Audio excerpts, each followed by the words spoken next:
یہ اس شخص کی کہانی ہے جو اب کا سگا چچا تھا مگر پھر بھی اسلام کا سب سے بڑا دشمن بن گیا۔ دولت، طاقت اور غرور میں ڈوبا ہوا انسان تھا۔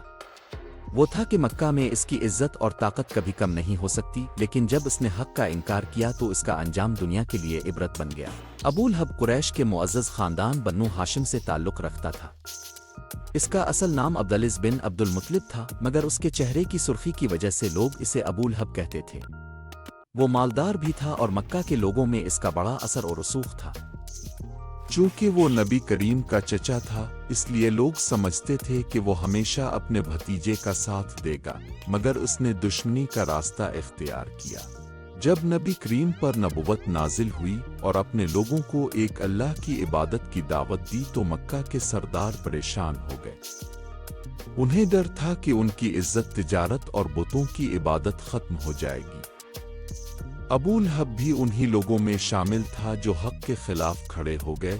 ایک دن نبی کریم صفا پہاڑی پر چڑھے اور تمام قریش کو آواز دی۔ لوگ حیران ہو کر جمع ہو گئے۔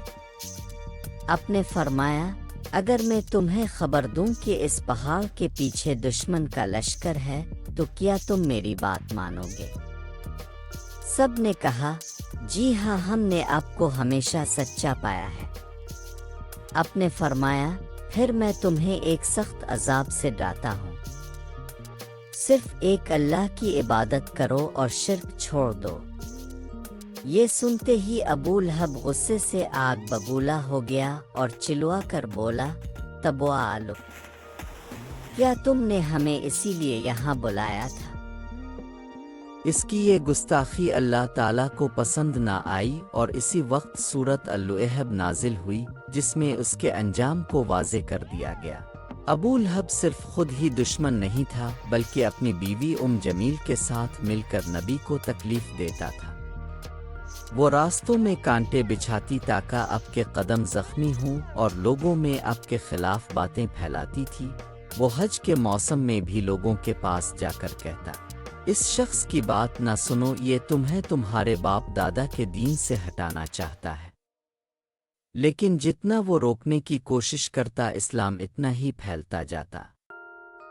جب مسلمانوں پر ظلم بڑھا تو وہ مدینہ ہجرت کر گئے۔ وہاں اسلام مضبوط ہو گیا۔ اس کے بعد کفار مکہ اور زیادہ غصے میں آ گئے اور دونوں کے درمیان جنگ بدر ہوئی۔ ابو لہب خود جنگ میں شامل نہ ہو سکا۔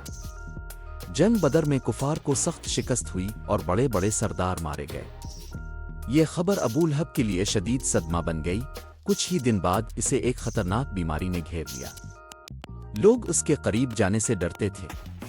وہ تنہائی اور اذیت میں مبتلا رہا اور آخرکار ذلت کی موت مر گیا۔ اس کی لاش کو بھی احترام نہ ملا اور دور سے گڑھا کھود کر دفن کیا گیا۔ جس شخص کو اپنی دولت، طاقت اور خاندان پر غرور تھا، اس کا انجام انتہائی عبرتناک ہوا۔ نہ اس کا مال اسے بچا سکا اور نہ اس کی طاقت۔ ابو لہب کی زندگی ہمیں یہ سبق دیتی ہے کہ حق واضح ہو جانے کے بعد بھی اگر انسان غرور اور ضد میں اسے رد کرے تو وہ دنیا اور آخرت دونوں میں نقصان اٹھاتا ہے۔ اصل کامیابی ایمان، عاجزی اور نیک اعمال میں ہے۔